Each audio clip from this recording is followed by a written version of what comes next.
इस कार्यक्रम के प्रायोजक हैं कृषि एवं किसान कल्याण मंत्रालय, भारत सरकार। हर जोखिम से निकल कर फसल आए, सुरक्षित हो जाए।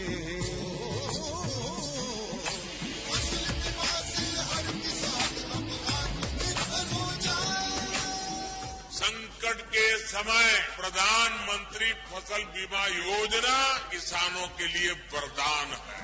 अब सूखा पड़े या बाढ़ आ जाए, कोई डर नहीं। अब ओले पड़े या कीट पतंगे फसल खा जाए, कोई फिक्र नहीं, क्योंकि हमने लिया है प्रधानमंत्री फसल बीमा। बुआई से फसल कटाई तक हर जोखिम का दावा, न्यूनतम प्रीमियम पर अधिकतम भुगतान का वादा। योजना से हर साल जुड़ रहे हैं 5 करोड़ से ज्यादा किसान। अब आपकी है बारी। नजदीकी कृषि कार्यालय, सहकारी समिति, बैंक शाखा, अधिकृत बीमा कंपनी या जन सेवा केंद्र में स्वेच्छा से करा सकते हैं पंजीकरण। फसल बीमा पोर्टल या फसल बीमा ऐप द्वारा भी कराया जा सकता है पंजीकरण। प्रधानमंत्री फसल बीमा योजना, आपकी फसलों का संपूर्ण सुरक्षा कवच। कृषि एवं किसान कल्याण मंत्रालय, भारत सरकार। चलिए अब आपको सुनवाते हैं डॉक्टर R.D. बारपेटे, कृषि वैज्ञानिक, कृषि विज्ञान केंद्र बैतूल बाजार से की गई बातचीत। विषय है आगामी माह में कृषि कार्य और दलहनी फसलों में कीट नियंत्रण।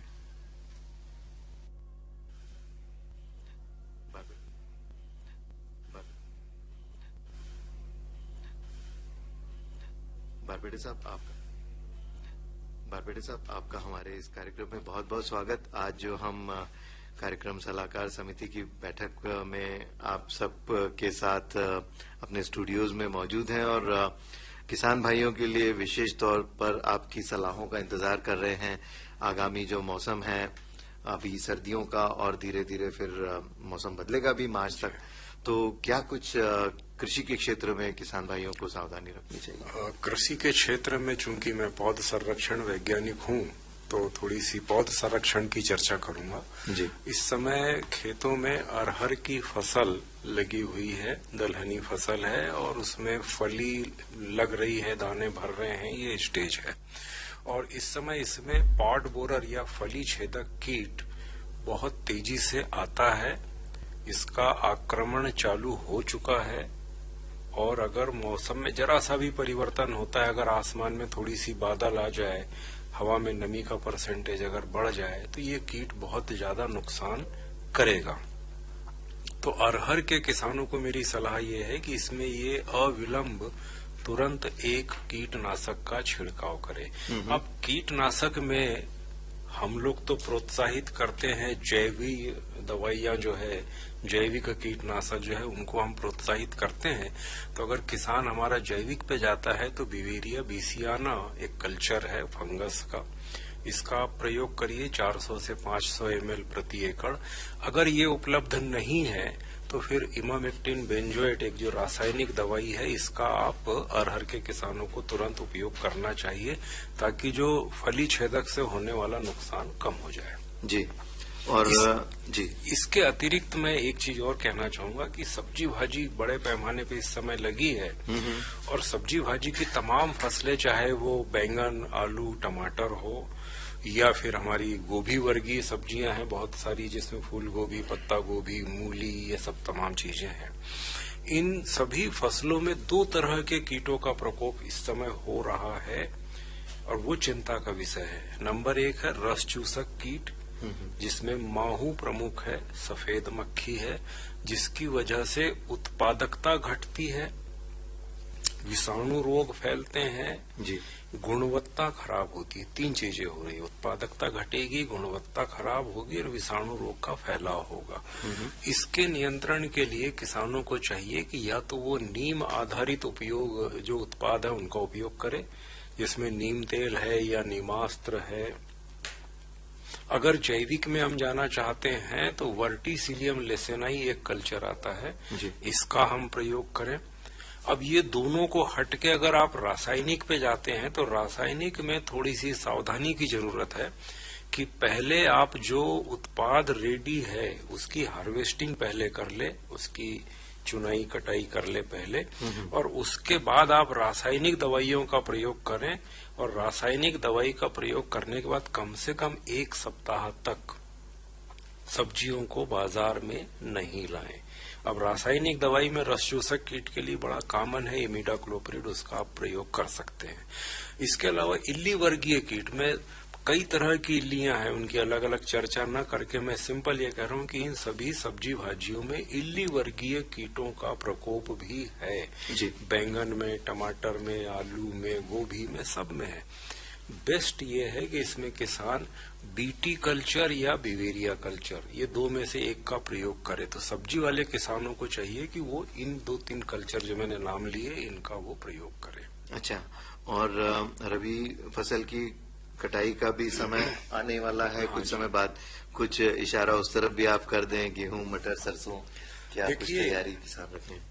चने की फसल, गेहूं में तो एक चीज है बेसिक कि पौध आपका जो पोषक तत्वों का प्रबंधन है वो आदमी सही करे, पानी की जो जरूरत है क्रांतिक सिंचाइयां करे, और अगर आप ये 2 काम करते हैं तो गेहूं में किसी तरह की समस्या अपने यहाँ नहीं आती है जी। चने की फसल में जरूर है कि उसमें भी उखटा रोग एक बड़ी समस्या है, और उखटा रोग अभी नहीं है, 1 महीने बाद या 20-25 दिन बाद ये शुरू होगा। इसका नियंत्रण संभव नहीं है उस समय। 20 दिन बाद इसका नियंत्रण संभव नहीं है। इसको अगर हम इसकी तीव्रता को कम करना चाहें तो उसके लिए इस स्टेज में जो भी फूल की अवस्था आने वाली है, किसानों को चाहिए कि वो उसमें कोल्पे चलाए, इंटरकल्चर ऑपरेशन या जिसको हम गुड़ाई कहते हैं वो करें। अगर चने की फसल में इस स्टेज पे अगर किसान ये करता है, 2-3 फायदे हैं। एक तो खरपतवार प्रबंधन होगा, दूसरा नमी का प्रबंधन होगा जी। चूंकि चने में पानी कम होता है तभी किसान चना लगाता है, तो अगर उसके पास सिंचाई कम है, पानी कम है, वो गुड़ाई करता है, तो जो कुछ नमी है वो संरक्षित होगी, उससे उत्पादन बढ़ेगा। और ये जो उखटा रोग है और दूसरे जो जड़ सड़न, तना सड़न रोग है वो भी कम होते हैं। तो चने की फसल में इस समय एक इंटरकल्चर ऑपरेशन जरूरी है जी।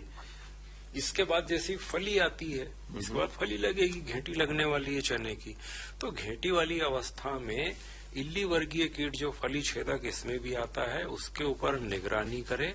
और मेरी सलाह किसानों को ये है कि टी आकार की, अंग्रेजी का जो टी अक्षर है उसके आकार की खूंटियां वो लगाए, समय रहते बिवेरिया बेसियाना का प्रयोग करे स्प्रे के रूप में, और अंतिम अस्त्र के रूप में रासायनिक दवाइयों पे जाए। अब रासायनिक दवाई में चने की फसल में इल्ली वर्गीय कीटों के लिए भी इमामेक्टिन बेंजोएट बहुत अच्छा कीटनाशक है, सस्ता है और प्रभावी है, उसका आप प्रयोग कर सकते हैं। इसके अलावा गन्ने की इस समय बुआई हो रही है, मैं उसमें एक मुद्दा सिर्फ ये कहना चाह रहा हूँ कि गन्ने के बीज को भी उपचारित करके बोएं। किसान सोयाबीन और गेहूं और चना इन फसलों को तो उपचारित करना शुरू कर चुका है, पर गन्ने को बीजोपचार अभी किसान नहीं कर रहा है। मेरा निवेदन है कि वो गन्ने को भी उपचारित करे, वैसे न बोए, क्योंकि गन्ने की फसल हम 3 साल के लिए लगाते हैं जी। तो बोनी इस समय चल रही है, गन्ने के बीज को उपचारित करें, और जहां गन्ने की बोनी कर रहे हैं वहां खेत को भी उपचारित करें ट्राइकोडर्मा कल्चर से। क्योंकि गन्ने में दूसरे साल और तीसरे साल की जो पेड़ी होती, जिसको यहाँ स्थानीय किसान खोड़वा बोलते हैं, तो खोड़वा में लाल सड़न रोग, कंडवा रोग बड़े पैमाने पे आते हैं और वो फिर ठीक नहीं होते हैं। बेहतर है कि बोते समय गन्ने के बीज को उपचारित कर लें और खेत में ट्राइकोडर्मा कल्चर का प्रयोग करें। अगर ये वो सामयिक काम करता है तो निश्चित रूप से उसको जो कीड़े और बीमारियों से जो नुकसान होता है उसमें बड़ी कमी आएगी जी। और जब सर्दी का मौसम अभी है तो मटर आ गई है, लेकिन अभी सरसों खेत में है। सरसों में इस समय माहू बहुत ज्यादा है जी। और 15-20 दिन के बाद उसमें भभूतिया रोग आने वाला है। अभी माहू है, 15-20 दिन बाद भभूतिया आएगा जी। मेरी सलाह ये है कि इमिडाक्लोप्रिड का स्प्रे करें और इमिडाक्लोप्रिड के साथ एक फफूंदनाशक ले। अब फफूंदनाशक में बड़ा कॉमन फफूंदनाशक टिबुकोनाजोल प्लस सल्फर, चूंकि ये तेल वाली फसल है तो इसमें सल्फर के साथ टिबुकोनाजोल जो आ रहा है, फंजीसाइड है ये, इसको ले और इमिडाक्लोप्रिड ले, और ये एक ही स्प्रे आपको करना पड़ेगा क्योंकि इस समय सरसों की फसल में फूल करीब करीब खत्म हो गए हैं, फली लग चुकी है। ये एक स्प्रे अगर अभी हम सरसों में करते हैं तो आगे हमारा कोई समस्या नहीं आने वाली है, और ये बहुत क्रांतिक अवस्था है इस स्प्रे के लिए, इमिडाक्लोप्रिड और टिबुकोनाजोल के साथ सल्फर। बिल्कुल, बहुत अच्छी जानकारी आज आपके साथ हमने बाटी बारपेटे साहब। हमारे किसान भाइयों के लिए जो आगामी मौसम में तैयारी रखनी है उनको, और क्या क्या संभावनाएं हैं रोगों की, या क्या रोग अभी लग रहे हैं और किस तरह से आप जैविक रीति से या रासायनिक रीति से उस पर नियंत्रण कर सकते हैं, इन सारी जानकारियों का और हमारे इस कार्यक्रम किसान वाणी में समय देने के लिए आपका बहुत बहुत धन्यवाद। धन्यवाद सर। किसान भाइयों, अभी आप सुन रहे थे डॉक्टर R.D. बारपेटे, कृषि विज्ञान केंद्र बैतूल बाजार से की गई बातचीत। विषय था आगामी माह में कृषि कार्य और दलहनी फसलों में कीट नियंत्रण। आपसे बातचीत कर रहे थे सचिन भागवत। और चलिए अब बात करते हैं कृषि चर्चा की। तो कृषि चर्चा में आज हम आपसे बात करेंगे किसान भाइयों, कृषि यंत्रों पर सब्सिडी का लाभ लें, क्योंकि आप और हम सभी जानते ही हैं कि ये जो समय है ये आधुनिक खेती का है, और आधुनिकीकरण के इस दौर में कृषि यंत्रों का उपयोग हो रहा है। कई बार हमारे किसान भाई महंगे होने के कारण नहीं ले पाते हैं, तो कई बार ये होता है कि अरे रहने दो, हम तो परंपरागत ही खेती कर रहे हैं। लेकिन किसान भाइयों, यदि आपको महंगे लग रहे हैं तो हमारे किसान भाई इस बात का ध्यान रखें कि सरकार की तरफ से आपको सब्सिडी मिलती है। तो बस सब्सिडी को जाने, प्रक्रिया समझें और कृषि यंत्रों पर लाभ लेकर के लाभ लें। और इससे ये होगा कि एक तो कृषि जो है वो मशीनीकरण को बढ़ावा मिल जाएगा, और साथ ही जो फसल अवशेष को आप जलाते हैं उस पर भी रोक लग जाएगी, और आपको समय भी कम लगेगा, मेहनत भी कम होगी। आवेदन प्रक्रिया प्रारंभ हो चुकी है, तो यदि आप लाभ लेना चाहते हैं तो ऑनलाइन आवेदन कर सकते हैं। लेकिन ये आपको ध्यान रखना होगा कि समय सीमा के रहते ही आप आवेदन करें। और ये योजना हमारे जो छोटे किसान भाई हैं, सीमांत किसान भाई हैं, उनके लिए तो बहुत ही लाभकारी है। जो फार्म है वो machinery bank, custom centre, high tech hub, यहाँ से आपको, और कृषि लोन, इन सब पर आपको सब्सिडी दी जा रही है। तो आपको जो भी जरूरत है वो आप कृषि यंत्र ले सकते हैं। साथ ही इससे ये होगा कि अवशेष प्रबंधन जो एक बहुत बड़ी समस्या होती है, या फिर आप लोग जला देते हैं, तो यहाँ पर हम आपको बता दें कि अवशेष प्रबंधन से जुड़े यंत्रों पर कस्टम हायरिंग सेंटर पर सब्सिडी दी जाएगी। वहीं यदि आप त्वरित मक्का विकास कार्यक्रम के लिए लेना चाह रहे हैं तो आपको मक्का सोलर ड्रायर ये आपको मिल जाएगा। उपकरणों पर आप लाभ जरूर लें। अब सवाल ये उठता है कि कितनी सब्सिडी मिलेगी। तो अधिकतम 50% तक और अनुदान आपको कृषि यंत्रों के खरीदने पर मिल सकता है। अगर आप लाभ लेना चाहते हैं तो जैसा पहले भी हमने आपसे कहे कि आवेदन की प्रक्रिया को जानना होगा, और जो हमारे किसान भाई पहले से पोर्टल पर पंजीकृत हैं वे आधार OTP इसके माध्यम से आवेदन कर सकते हैं, और जो पंजीकृत नहीं है हमारे किसान भाई उनको पोर्टल पे जाकर के पंजीयन करवाना होगा। आवेदन की पूरी प्रक्रिया पोर्टल पर आपको मिल जाएगी। जरूरी दस्तावेज आपको लगेंगे, जैसे आधार कार्ड है, बैंक की पासबुक है, जाति प्रमाण पत्र है, फिर B1 की प्रति है, बिजली कनेक्शन प्रमाण पत्र है, आपकी पासपोर्ट साइज की फोटो है, मोबाइल नंबर है, ये सब आपको देना होगा। और जो यंत्र हैं, जैसे हमने आपको बताया ना कि हैप्पी सीडर है, सुपर सीडर है, स्मार्ट सीडर है, स्लेशर मशीन है, इन सब पर आपको सब्सिडी मिलेगी। और यदि आप इन कृषि यंत्रों का उपयोग करेंगे तो खेत में बीज बोने, फसल काटने, भूसा और घास जमा करने, साथ ही खेत की सफाई, ये सब आपका बहुत ही कम समय में और कम मेहनत में हो जाएगा। यानी समय और श्रम दोनों की ही बचत होगी। किसान भाइयों, योजना के तहत आवेदन करने के लिए किसानों को जो निर्धारित धरोहर राशि का डीडी संबंधी जो जानकारी है वो जिले के सहायक कृषि यंत्री के नाम से बनवाकर जमा करना होगा। आवेदनों की समीक्षा होगी, जरूरी दस्तावेज जो है उसकी जांच होगी, निर्धारित प्रक्रिया पूरी होगी और फिर आपको सब्सिडी मिल सकती है। तो हम आपसे यही कहेंगे कि यदि आप आधुनिकी तकनीकी इस युग में आधुनिकीकरण कृषि यंत्रों को अपनाते हैं तो निश्चित है आपकी जो फसल है वो खराब होने से बढ़ेगी, आपको वित्तीय सुरक्षा जो है वो आपको मिल जाएगी और आपकी खाद्य सुरक्षा है वो बढ़ जाएगी, फसल खराब नहीं हो पाएगी। तो बस किसान भाइयों, सब्सिडी का लाभ लें, आय बढ़ाएं और अपने खाद्यान्न को सुरक्षित रखें।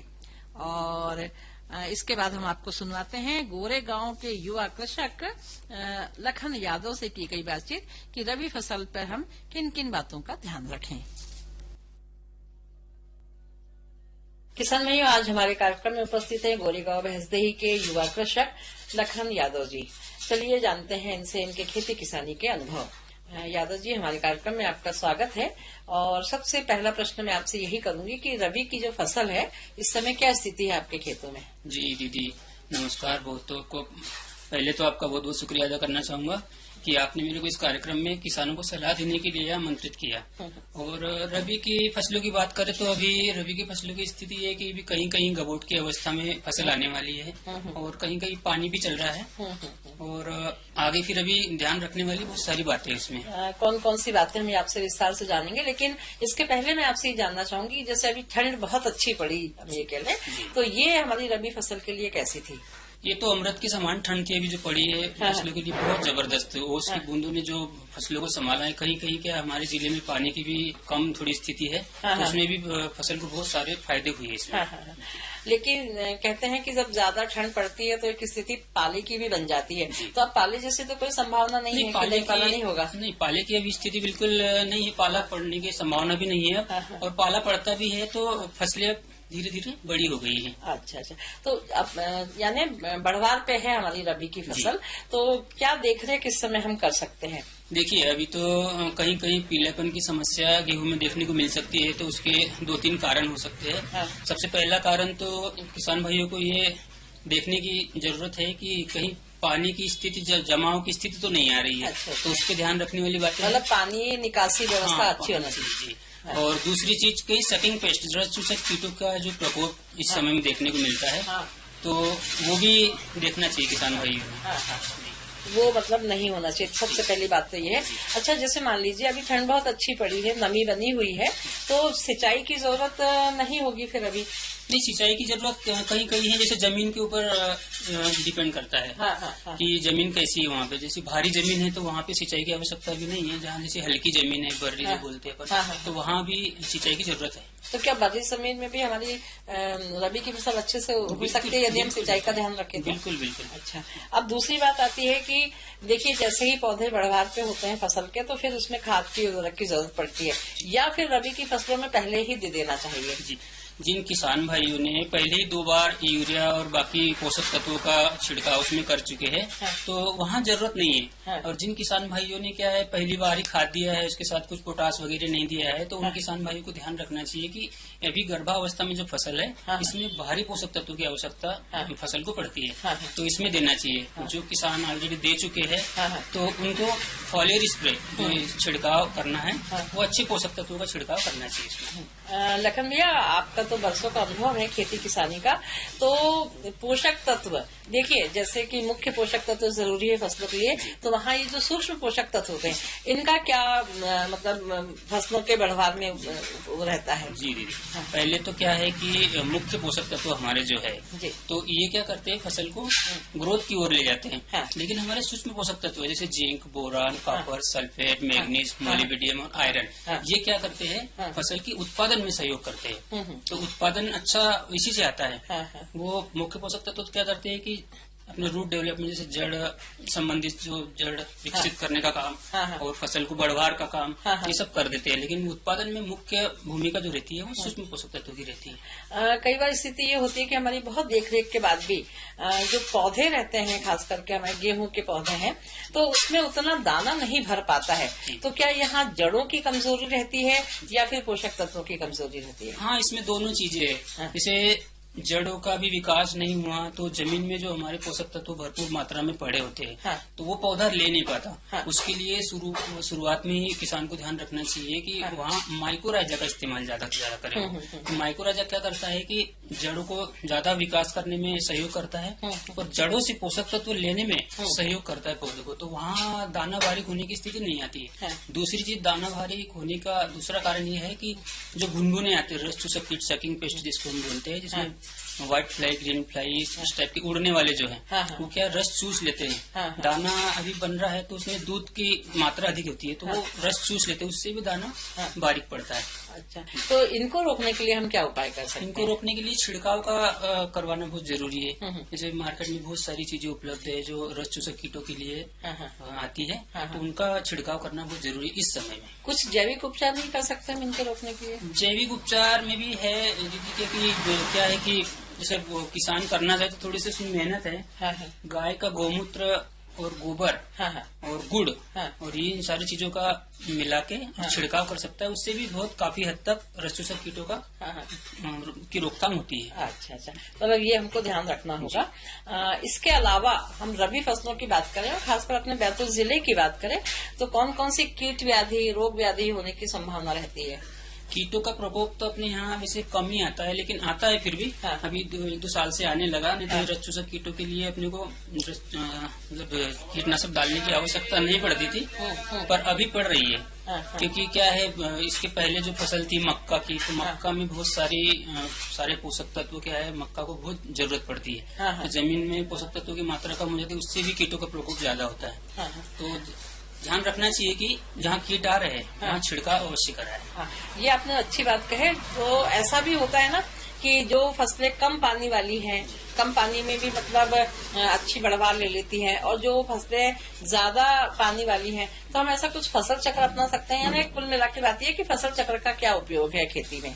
फसल चक्र का बहुत बड़ा वो है, लेकिन किसान कर नहीं पाता है। क्योंकि बदल बदल के फसलें लेना चाहिए, पर अपने यहाँ परंपरागत खेती चलते आ रही कि मक्का सोयाबीन के पास बाद गेहूं बोना है, चना बोना है, लेकिन इसमें बागवानी फसलें ले सकता है किसान। तो उससे क्या है, बागवानी फसलों में पोषक तत्वों की मात्रा बढ़ती है, इसमें बढ़ के आती है। तो परंपरागत खेती करते आ रहा है किसान, तो गेहूं के बाद फिर से गर्मी में उसके बाद में मक्का लगाता है, मक्का के बाद फिर से गेहूं चने की फसल लेता है वो।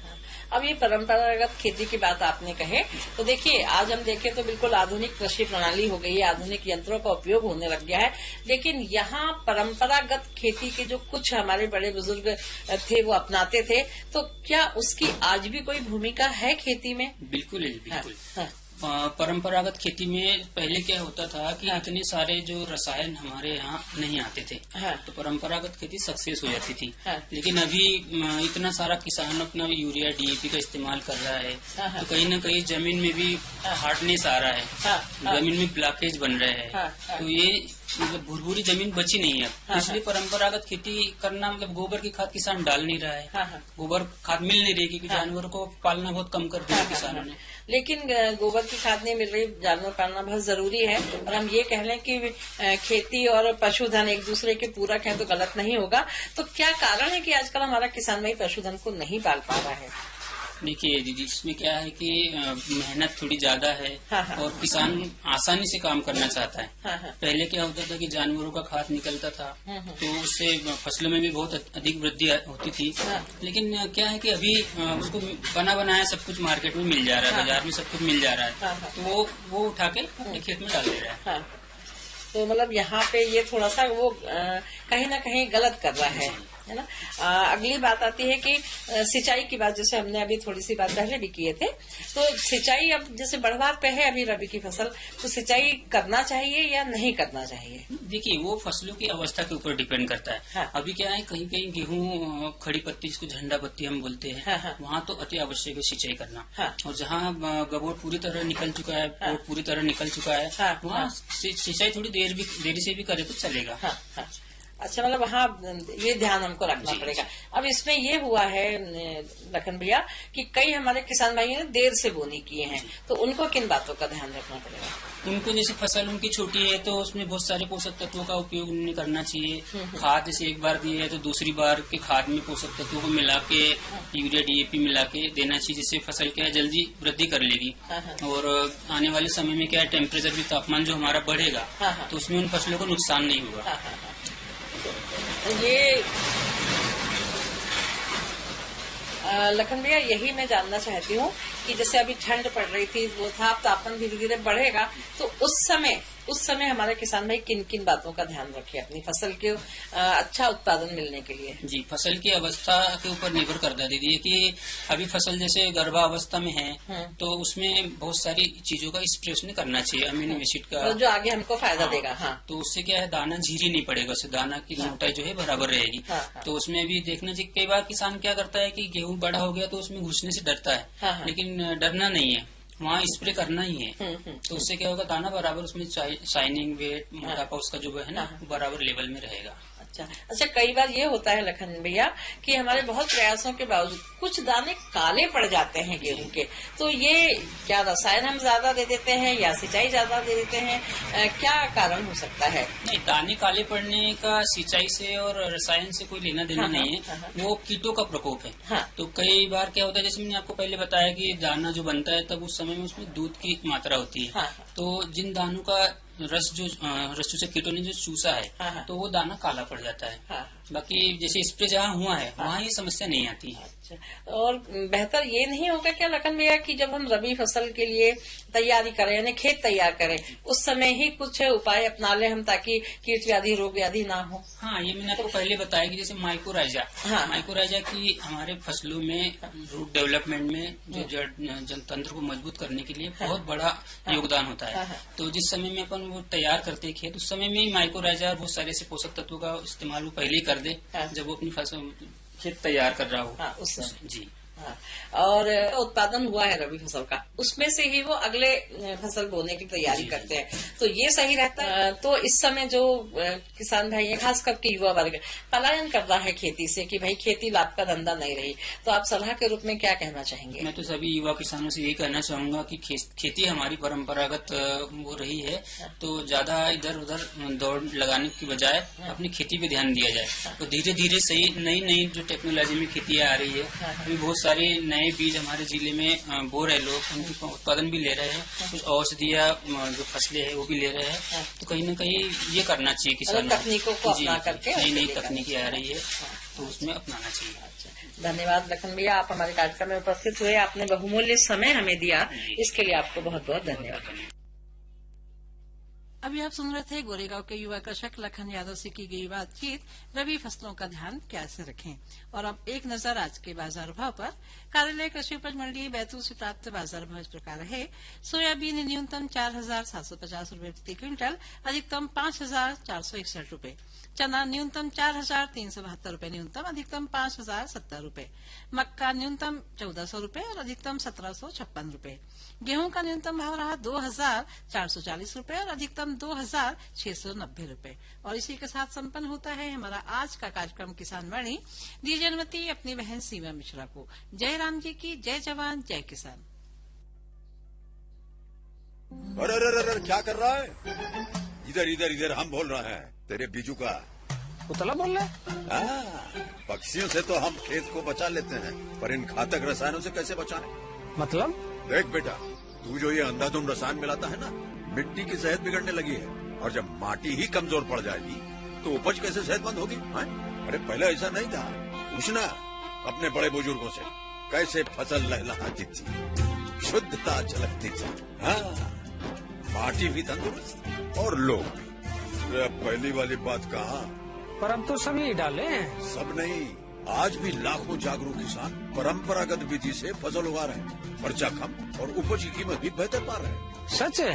रे बेटे, एक्सपीरियंस से बता रहे हैं, धूप में बाल सफेद नहीं किए हैं। ठीक है भाई, मैं भी आज से जैविक खेती शुरू करूंगा। माटी से प्रेम की परंपरा है परंपरागत खेती। इस कार्यक्रम के प्रायोजक थे कृषि एवं किसान कल्याण मंत्रालय, भारत सरकार।